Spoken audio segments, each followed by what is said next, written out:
Hi, Nathan Thornberry here with the Inspector Services Group, and I get a lot of questions from inspectors. We work with thousands of them, and many of them, I would suggest hundreds, if not 1,000 or more, are either hiring or looking to hire, and some of them ask some very good questions. Just had one today. This is not a new question by any means, but the question was basically, I have a fear that I'm going to hire somebody, I'm going to train them, and then they're going to go out on their own. What's the best way to avoid that? Now, I'm going to talk to you about a few ways that inspectors have historically and currently dealt with this, and some best practices, best advice for you. So the first thing that you need to do is have a great interview process, and there's no shortage of consultants and groups that suggest their version of a personality test. There are many iterations of it. At the end of the day, whichever one you choose that works for you, that you understand, that's what you should implement. Many will go by gut and just by talking to somebody and thinking that they've chosen a winner. And that's not necessarily wrong at this scale. You know, for most inspection companies, they're under 10 employees, you know all of them pretty well. So a good interview process, picking a winner is your first defense. Once we get past that, we get into things like non-competes. And non-competes have been a thing in the home inspection industry for a long time. They've become less popular for a couple of reasons.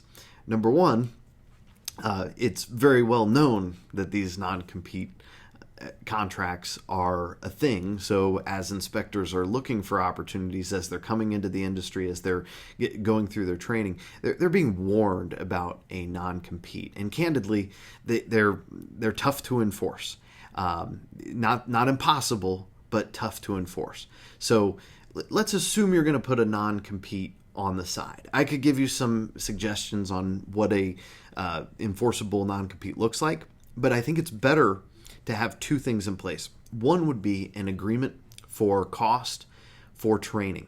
So your hard cost in training, whether you send somebody off to a school or whether it's based on some time that you have involved, perhaps association membership dues, that sort of thing, and have a simple outline of how that fee gets waived. So for instance, if you're in our employ doing inspections for us full-time for a period of at least 1 year, then these fees are waived. Otherwise, the bill is due. So that's one thing that might keep somebody from getting trained and very quickly going out on their own.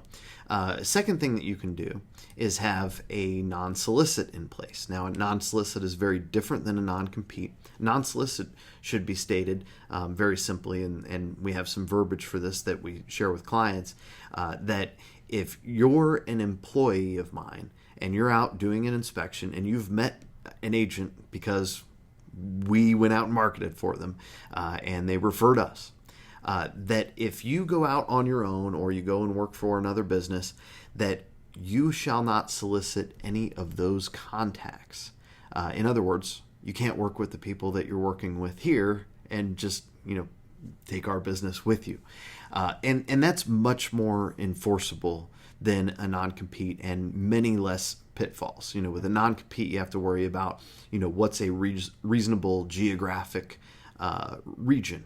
So is it within 10 miles? Is it within 13 miles? There's been a number of cases that have established what was fair or not, but they're all different, and anyone who tells you there's a specific number is wrong. And it varies by state, so it's really not a good conversation to have in this venue.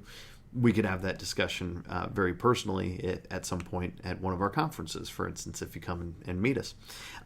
The second component of that is time frame. So a lot of people want to start with like 2 years. Well, 1 year might be more enforceable. With the non-solicit, you can pretty much get away with the 2 years, and it's completely fair. I mean, it's an integrity thing. If you're sitting there talking to somebody who wants to work for you, somebody who's looking to get trained at your company, and you say, well, gosh, I'm willing to pay you and I'm willing to train you, And someday you might decide to go out on your own with all of that knowledge. I hope not, because we're going to create a great environment here and you're going to make great money. And there will be no reason to look into those options. And we have a great team approach and all of that. But you can't solicit our clients that we introduced you to. Is that a problem for you? And if they say, no, that's totally reasonable, then they are approaching it reasonably, as they should. So then we get into the last part, which is, okay, let's assume a contract doesn't exist at all. Non-compete, non-solicit, neither one exists. The best way to keep inspectors employed with you is to keep them busy, keep their schedules full, make their lives easy. Let's not create processes that have them working all night long at home like so many inspectors do, and make sure they're getting paid pretty well. You do that and top it off with some benefits like a company vehicle and health insurance. It's a winner.